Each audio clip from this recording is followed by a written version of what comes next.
Selamat pagi Bapak Ibu yang terkasih dalam Tuhan. Kita berjumpa lagi dalam program Renungan Pagi yang pada kali ini kita akan merenungkan bersama dari Injil Matius 14 ayat 22 sampai dengan 33.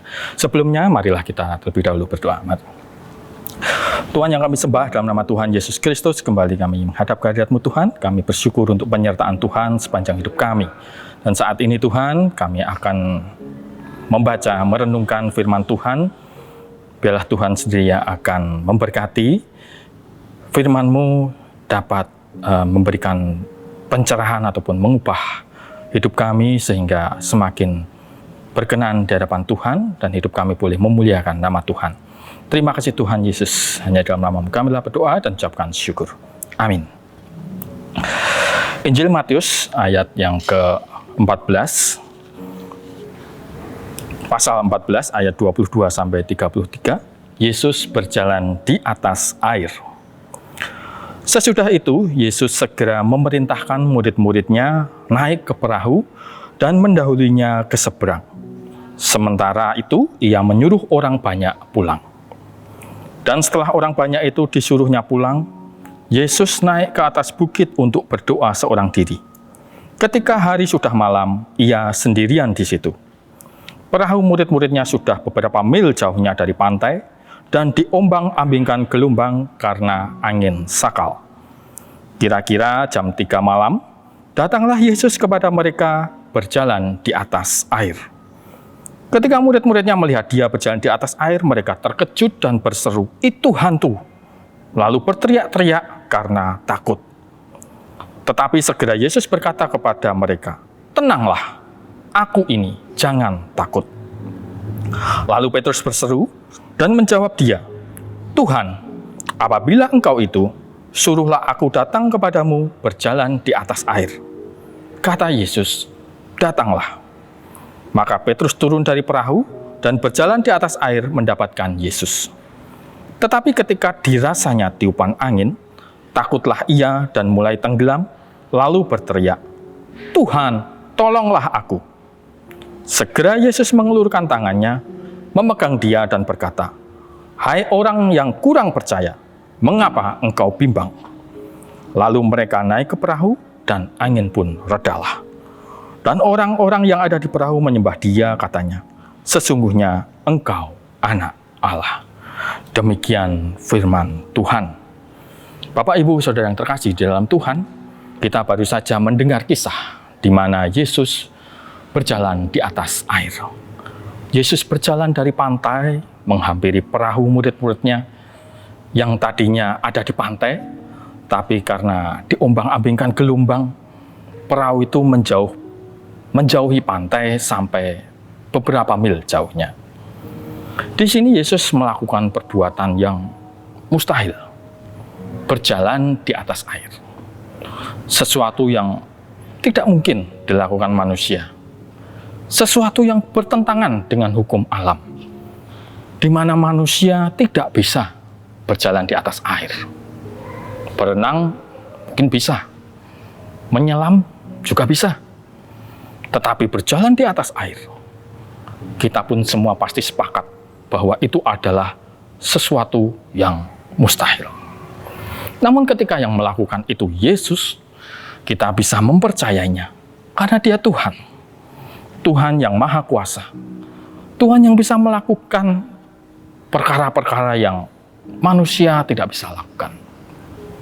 Di sini sebenarnya Petrus pun mendapatkan kesempatan yang istimewa untuk turut merasakan dan melakukan perkara yang besar. Dengan Tuhan Yesus mengundang Petrus untuk datang, yang artinya Petrus keluar dari perahunya, berjalan di atas air menghampiri Tuhan Yesus. Padahal tadinya Petrus dan teman-temannya mengira bahwa yang datang itu hantu, bukan Tuhan. Ya, mungkin bisa dimaklumi. Di tengah danau yang seperti itu, saat angin bertiup kencang, suasana juga gelap, kok tiba-tiba ada sosok di luar perahu menghampiri mereka. Pastinya itu bukan pemandangan yang sehari-hari yang biasa mereka lihat sebagai nelayan. Jadi bisa dimengerti kalau secara spontan yang ada dalam pikiran mereka itu hantu. Sampai kemudian mereka disadarkan ketika Yesus berkata, "Tenanglah, aku ini, jangan takut." Seruan yang membuat mereka tersadar bahwa sosok yang mereka lihat bukan hantu, tapi Tuhan yang datang menghampiri mereka. Perkataan yang menghilangkan rasa takut mereka. Nah, sebelumnya mereka rasakan. Ya sudah semestinya kalau ada Tuhan bersama-sama dengan kita ya, kita tidak merasakan ketakutan lagi. Lah apalagi yang mesti ditakutkan kalau Tuhan Khalik langit dan bumi beserta kita? Apa yang membuat kita takut kalau Tuhan yang Maha Kuasa itu ada bersama-sama dengan kita? Dari yang tadinya mengira Yesus itu hantu, sampai berteriak-teriak ketakutan, kemudian mulai percaya bahwa yang dilihat itu Yesus. Kemudian Petrus meminta untuk Tuhan memanggilnya, sampai Tuhan Yesus mengatakan, "Datanglah." Maka Petrus pun menghampiri Yesus. Berhasilkah Petrus? Berhasil. Bisa berjalan di atas airkah Petrus? Bisa. Tenggelamkah Petrus? Tidak. Awalnya seperti itu. Awalnya tidak tenggelam. Mengapa bisa demikian? Karena ada perasaan yang menggembirakan Petrus ketika Yesus memintanya datang. Ada suatu gairah, antusias yang sedemikian besar. Dan saat itu fokus Petrus hanya tertuju kepada Yesus.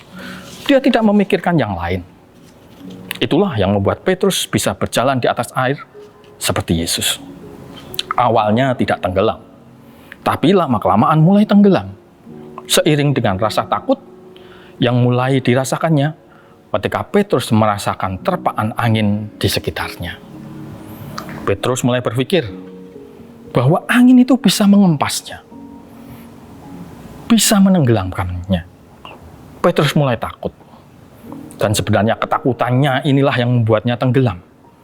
Saat Petrus mulai kehilangan fokusnya, saat Petrus tidak lagi terfokus kepada Yesus, saat ketakutan mulai mengganggu ketetapan hatinya, perhatiannya terpecah dengan merasakan angin sakal yang bertiup. Tuhan Yesus yang ada di dekatnya, yang kelihatan, tidak dirasakan kehadirannya. Sementara angin yang tidak terlihat wujudnya justru menimbulkan ketakutan yang luar biasa dalam diri Petrus. Kadang-kadang kita juga seperti itu ya. Kita takut dengan hal-hal yang tidak nampak, yang belum jelas, seolah kita sudah pasti mendapatkan celaka. Seperti yang terjadi saat ini. Saat kondisi begitu sulit, saat kehidupan tidak senyaman biasanya karena adanya pandemi, saat ekonomi seperti tidak bergerak, sulit mencari mata pencaharian, penghasilan menurun, kita merasakan ketakutan, kecemasan. Bayang-bayang kesuraman itu secara spontan hinggap di kepala kita. Sampai kita tidak bisa lagi merasakan kehadiran Tuhan, bahkan tidak menyadari ada Tuhan yang beserta kita. Tuhan yang ada di dekat kita. Tuhan yang ada di sini. Tidak jauh berbeda dengan Petrus, bukan? Ayat-ayat firman Tuhan yang pernah kita dengar, yang menjadi pegangan kita, seketika menguap, hilang, tertutup dengan ketakutan yang lebih mendominasi. Lupa bagaimana harus menyikapinya. Lupa dengan Tuhan. Lupa dengan imannya. Kita tahu bagaimana kehidupan Petrus yang sehari-hari dekat dengan Yesus, melayani bersama Yesus, hidup bersama Yesus, sehari-hari bahkan mendengar perkataan dari Tuhan Yesus. Mungkin kita juga mengenal siapa Yesus itu. Kita juga percaya bahwa Yesus adalah Tuhan, dekat dengan Tuhan. Tapi itu semua tidak akan ada artinya bila kehidupan kita tidak mencerminkan iman kita. Iman kita berkualitas atau tidak, itu tampak dari pola pikir kita, perbuatan, sikap hidup kita hari demi hari, bukan dari pernyataan kita. Kita bisa saja menyatakan kalau kita ini sudah dekat dengan Tuhan. Kita rajin berdoa, kita rajin beribadah, sudah melayani Tuhan, suka baca firman Tuhan. Tapi kalau iman kita rontok karena kondisi sekeliling kita, seperti Petrus, apakah ada artinya pernyataan kita itu? Kita bisa menyatakan, sudah percaya Tuhan? Sudah. Percaya bahwa Yesus itu Tuhan. Tapi kadangkala kita melupakan kalau Tuhan itu maha kuasa. Tuhan itu bisa menolong kita.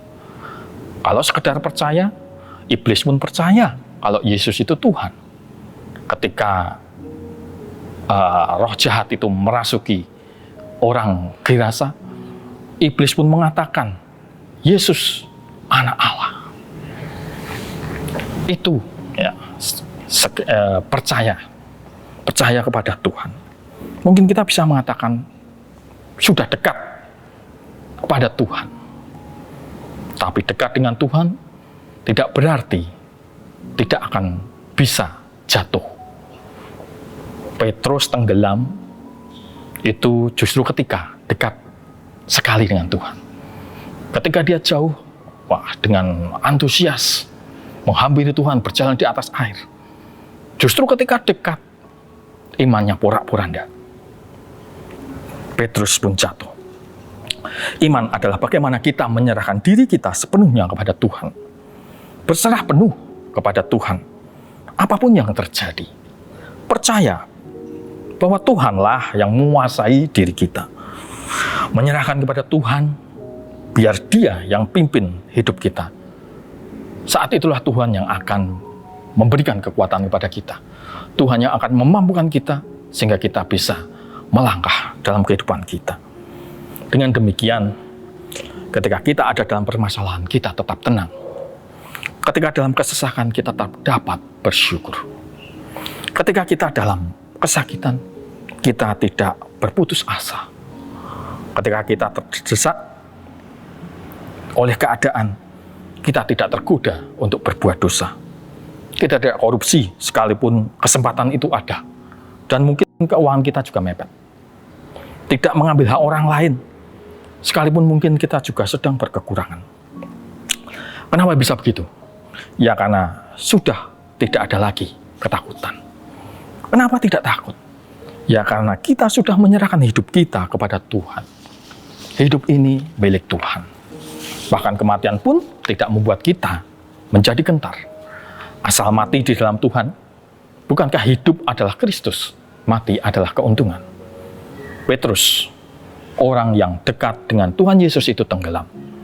Di kemudian hari, Petrus pun menyangkal Tuhan Yesus sampai 3 kali. Tapi kita juga tahu bahwa Petrus pun dipakai Tuhan dengan luar biasa. Menjadi rasul yang luar biasa. Sekalipun Petrus pun juga pernah merasakan kegagalan. Petrus bisa bangkit karena adanya pertolongan Tuhan. Kita membaca tadi bahwa pertolongan Tuhan, uluran tangan Tuhan kepada Petrus diberikan setelah Petrus berseru, Tuhan tolonglah aku.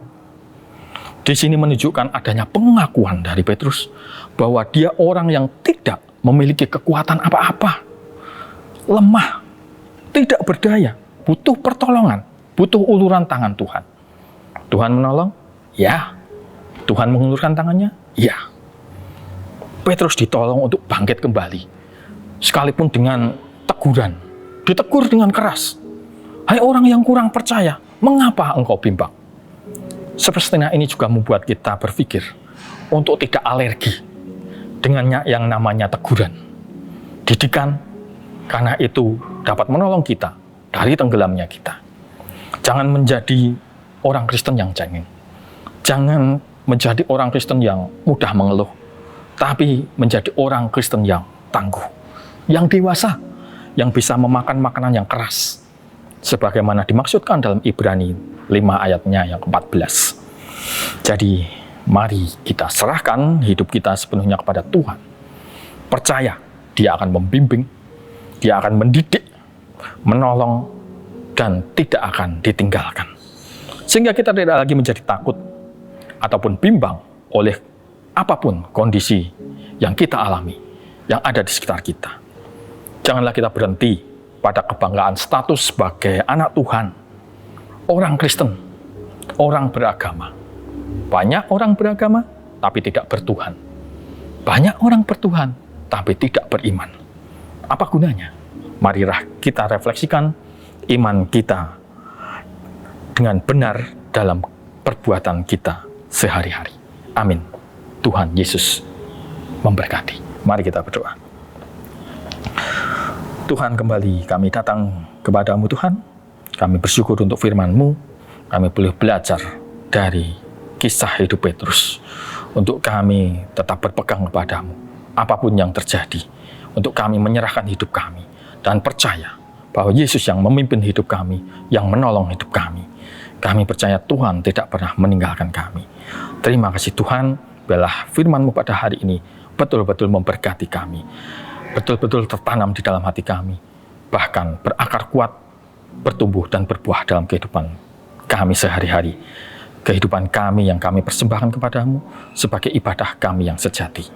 Hanya di dalam nama-Mu Tuhan Yesus Kristus, kami telah berdoa dan ucap syukur. Amin. Terima kasih Tuhan Yesus.